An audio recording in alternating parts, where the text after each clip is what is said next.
My grandfather came from Spain, but he was of Italian background, and my grandmother was born in the Basque country, so Spanish, Italian background, Cuban, a real mon, a troublemaker. So. When you were growing up and as a young child in the early 50s, Batista had come back for a second term as president. He seized power. He had ties with organized crime. What was life for you and your family like? So actually I was blessed to be born in Cuba, and that was a beautiful, beautiful place. Cuba was always plagued with dictatorship and corrupt government, so many of them were benevolent dictators, but nevertheless dictators. So life as a family in Cuba, we were a family of 7, and my siblings and 4 brothers, 3 sisters, and we were all educated in Catholic school. Most of the Cubans are Catholic, like 90% I would say. So I was educated in a Jesuit school. Life in Cuba, you could have a very nice family life. It was much different than here. For instance, the family was focused around the country club. There were large country clubs, and they offered everything there. So you could participate in a lot of athletics, and that was very healthy if you're growing as a kid, and I choose to do that. On the other hand, if you wanted to go to the casinos and live la vida loca, and that was another side too. And the Cuban people are very happy-go-lucky, so very enjoyable people with a good sense of humor. That has been tampered right now because of the economical recession, depression that it had been for many, many years. My father, last time he was an import-export, what he was doing for the last few years, before Castro took over, and trading with the United States. And prior to that, he had a government job.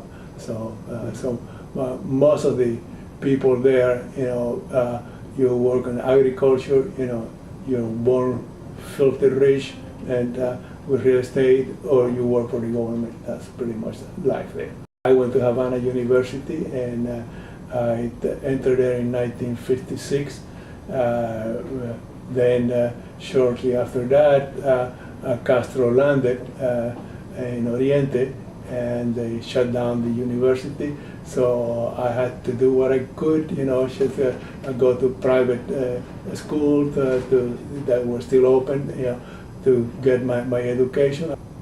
I came to this country in 1960.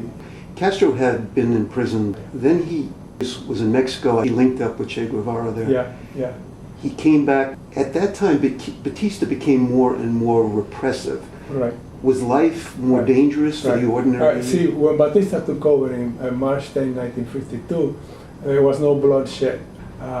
Actually, the first time there was bloodshed was when Castro just attacked the Moncada, and that really wasn't really popular with the Cuban people. And what he did, at night he entered the barracks and butchered a lot of the soldiers that were asleep, and a lot of these soldiers had nothing to do about Batista or no Batista. They're picked up from the country, they had nothing to do, and they're thrown into the army, and they had no ideological philosophy for Batista. Against Batista, actually many of them rebelled against Batista. Monsignor Perez Cerantes, who was the bishop Archbishop of Santiago, and he, through his intercession, Batista promised to save his life.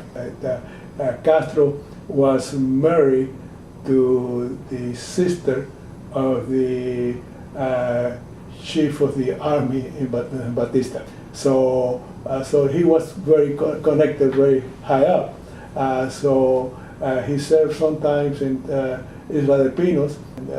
His sentence was commuted, and he went with the condition he'll go into exile. And then he went to Mexico, and there he came back in the end of 56, I believe, yeah.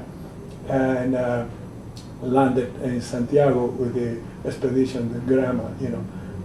Out of 80 some people, members, a lot of them were killed in the first battle during the landing, and there were very few left, maybe about a dozen of them that hide into the mountains. And he became more popular when Uber Matthews from the New York Times visited him and interviewed him, and then gave him a lot of relevance. He was there and he was supported by the people. I would say that's the first time probably 90% of the population supported a change of government because Batista was not good. Cuban people had a very high standard of living, like you know, we were second in the Western Hemisphere, second from the United States, and much better off than many European countries. The sugar cane was very profitable most of the time, and we have a very good rate of exchange with the United States, but very beneficial to both countries. So what I'm trying to say is the revolution in Cuba was not really a social revolution because the people were oppressed or discriminated. It was a political revolution because no one wants to have a dictatorship. So we all rebelled and for a change.